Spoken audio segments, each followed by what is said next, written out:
Zaynab, elle était Zaynab bint Khuzaymah, la fille de Khuzaymah, qui était lui-même le fils d'Al-Harith. Et donc, on parle de cette tribu des Banu Hilal. Les Banu Hilal, c'était une tribu noble, c'était une tribu riche, connue chez les Arabes. Elle est née à la Mecque, sa mère s'appelait Hind, elle est née à la Mecque, et elle est souvent confondue avec Zaynab bin Jahsh, d'accord, qui était une autre des épouses du prophète sallallahu alayhi wa sallam. Attention, le prophète sallallahu alayhi wa sallam a eu deux épouses qui s'appelaient Zaynab bin Jahsh, dont on a déjà parlé, et Zaynab bin Khuzaymah, dont on est en train de parler aujourd'hui. On verra tout à l'heure que néanmoins, il y a un léger lien de parenté entre les deux, qu'on évoquera tout à l'heure. Zaynab bin Khuzaymah, en plus de faire partie de cette lignée noble et riche de la Mecque, on compte parmi ses frères et sœurs ou ses proches des personnes connues, comme par exemple al-Fadl, qui était l'épouse d'Al-Abbas, l'oncle du prophète sallallahu alayhi wa sallam. C'était elle, justement, la mère d'Al-Fadl, de Abdullah ibn Abbas et d'autres. On compte également Lubaba, la mère de Khalid ibn al-Walid, ce grand général musulman. Eh bien, c'était également leur sœur. Également, on le verra, puisqu'on va en parler tout à l'heure, elle était la sœur de Maïmoun, celle dont on va parler dans la deuxième partie. Une autre des épouses du prophète sallallahu alayhi wa sallam. Et là, je me permets justement d'expliquer un principe fondamental, c'est que peut-être que certains d'entre vous se disent, oui, mais comment est-ce que le prophète sallallahu alayhi wa sallam a pu épouser deux sœurs alors qu'on sait qu'en islam, il est interdit d'épouser deux sœurs. D'accord? Comme il est évoqué dans Surat An-Nisa.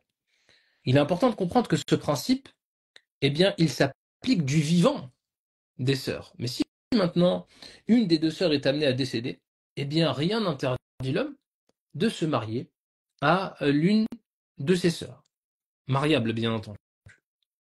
Et donc c'est pour ça que le prophète sallallahu alayhi wa sallam a ici épousé deux sœurs, Zaynab bint Khuzaymah et Maïmouna bint al-Harith, mais comme on va le voir, eh bien Zaynab mourra avant que le prophète sallallahu alayhi wa sallam ne se marie avec Maïmouna.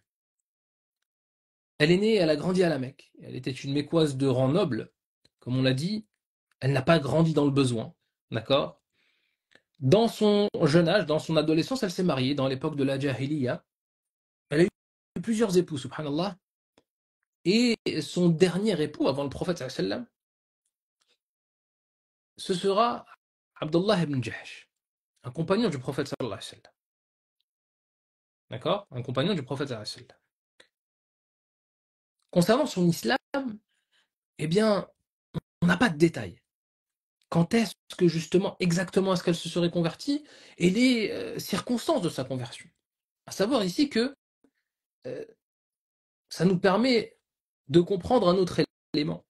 C'est que la connaissance des personnalités de l'islam, eh bien, on remarque souvent que plus elles ont partagé la vie du prophète sallam, et surtout plus elles ont vécu après lui à une ère où on a eu besoin de transmettre l'islam à des gens qui ne connaissaient pas l'islam, qui ne connaissaient pas les Arabes, qui ne connaissaient pas les grandes personnalités de cette religion, et qui se sont convertis en masse après la mort du prophète sallallahu alayhi wa sallam, plus eh bien, on va avoir des détails les concernant.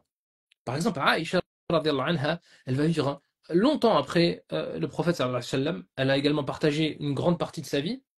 Eh bien, on a beaucoup de détails la concernant, en dehors même de son mérite et de tout ce qu'elle a transmis. Mais Imouna également, comme on va le voir tout à l'heure, malgré qu'elle n'a pas vécu forcément longtemps avec le prophète sallallahu alayhi wa sallam, elle est restée quand même 40 ans après lui, ce qui marquera les générations et ce qui poussera les gens à s'intéresser également à leur vie. Mais quant à Zaynab, on va le voir tout à l'heure, elle n'a passé que quelques mois avec le prophète sallallahu alayhi wa sallam avant de décéder. Pour cette raison, on a relativement peu de détails la concernant. Bien que les autres sahabiyettes pouvaient être amenés à parler d'elle, on a moins de détails que concernant les autres des épouses du prophète sallallahu alayhi wa sallam. Néanmoins, ce qui est de manière notoire connue, c'est que elle se serait convertie relativement tôt à la Mecque, elle ferait partie des premiers à se convertir, et qu'elle a fait partie des muhajiroun, ceux qui ont émigré, qui ont quitté Mecca pour Médine.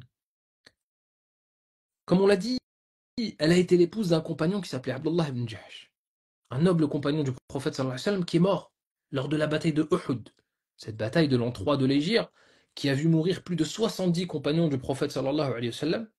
Eh bien, c'est dans cette bataille que Zaynab va perdre son mari, Abdullah ibn Jahsh, qui était le frère de Zaynab bint Jahsh, l'autre épouse du prophète sallallahu alayhi wa sallam. Donc c'était sa demi-sœur. Et elle va perdre son époux. Elle va perdre son époux. À savoir qu'auparavant, parmi les époux qu'elle avait pu avoir avant lui, certains l'avaient divorcée. Certains étaient morts également. Et donc on a face à nous une femme qui, à seulement 29 ans, a déjà connu plusieurs vies, plusieurs difficultés. Et ici, après cette bataille de Uhud, elle se retrouve veuve. À la suite de la perte de son mari, elle va rester un certain temps sans que personne ne vienne la demander en mariage. D'accord? Puis, c'est le prophète sallallahu alayhi wa sallam lui-même qui va se manifester.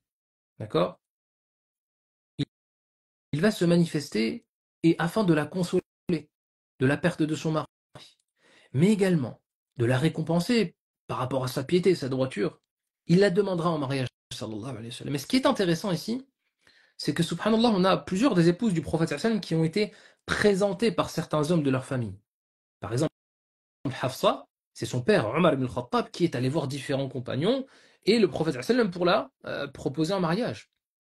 On le verra tout à l'heure, Maïmouna a eu également des entremetteurs. Mais concernant Zaynab, elle n'a eu personne. Et c'est le prophète, sallallahu alayhi wa sallam, qui allait lui-même la demander en mariage. Au passage, ici c'est un rappel, hein, quand on voit justement que plusieurs des épouses du prophète sallallahu alayhi wa sallam ont été mises en avant par les hommes de leur famille, eh bien que c'est une responsabilité des hommes de leur famille.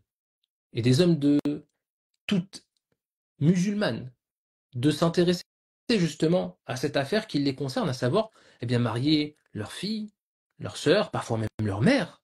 C'est à eux de trouver l'homme qui sera responsable, qui sera eh bien, fondé avec elle un foyer sur la droiture, comme l'ont été les compagnons du prophète sallallahu alayhi wa sallam.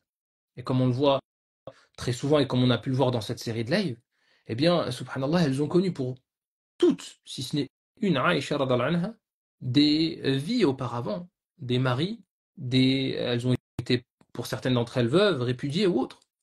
Mais ça ne les a pas empêchées d'être les épouses du meilleur des hommes, sallallahu alayhi wa sallam. Et donc, Zaynab avait cette particularité de n'avoir été mis en avant et n'avoir aucun entremetteur parmi les compagnons.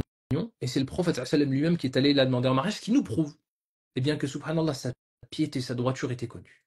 Et que le prophète l'a mariée en particulier pour cette raison-là. Ce mariage, il aura lieu lors du mois de Ramadan de la 3e année de l'Hégire. D'accord?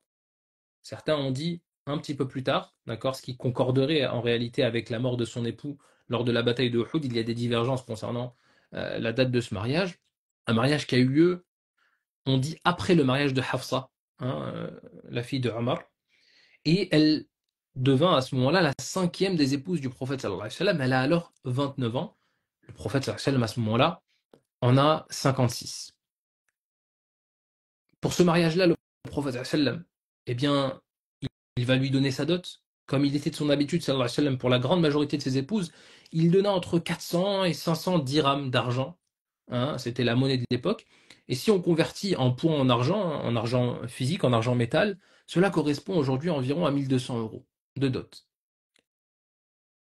Pourquoi est-ce qu'ici j'évoque ce détail-là? Tout simplement pour montrer que eh bien, la dot avait néanmoins son importance à cette époque-là. Et qu'elle permettait également d'honorer, que ce soit cette femme ou sa famille, également de responsabiliser, alors pas ici puisqu'on parle du prophète sallam, mais de responsabiliser l'homme.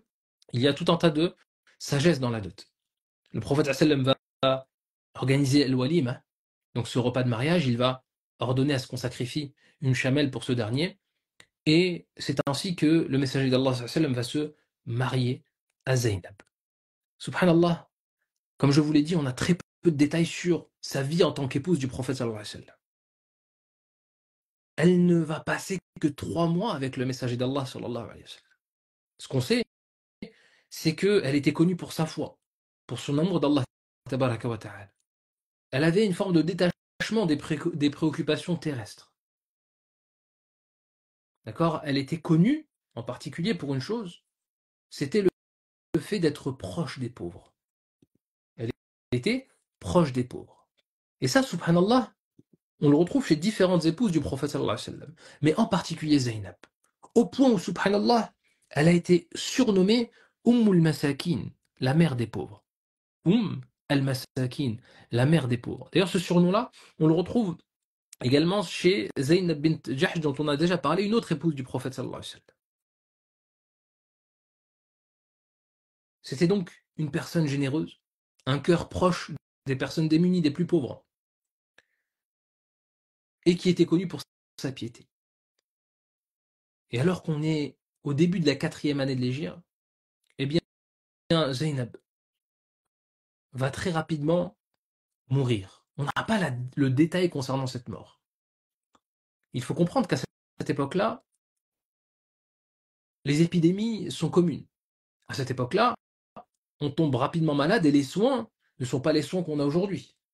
Quand on regarde justement, subhanallah, euh, les différents enfants du prophète sallallahu alayhi wa sallam, on se rend compte que sur les 7 enfants qu'il a eus, seulement une resta vivante à sa mort, à savoir Fatima radiyallahu anha.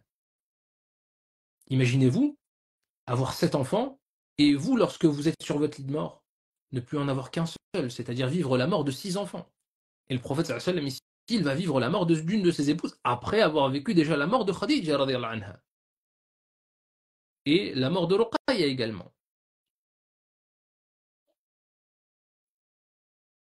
Subhanallah, cette mort, elle va affecter le prophète sallallahu alayhi wa sallam. Donc comme je le disais, à cette époque-là, les moyens justement pour se soigner, les épidémies étaient vraiment communes, étaient répandues, et c'est pour ça qu'on a beaucoup de compagnons qui sont morts alors qu'ils allaient très bien seulement quelques jours, quelques semaines après avoir contracté une maladie.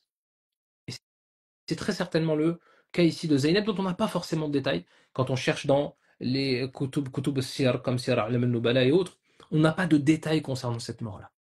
Et elle mourra donc à l'âge de 30 ans. Elle mourra à l'âge de 30 ans, après seulement quelques mois de mariage avec le prophète sallallahu alayhi wa sallam. Elle sera enterrée au cimetière d'Al-Baqiya.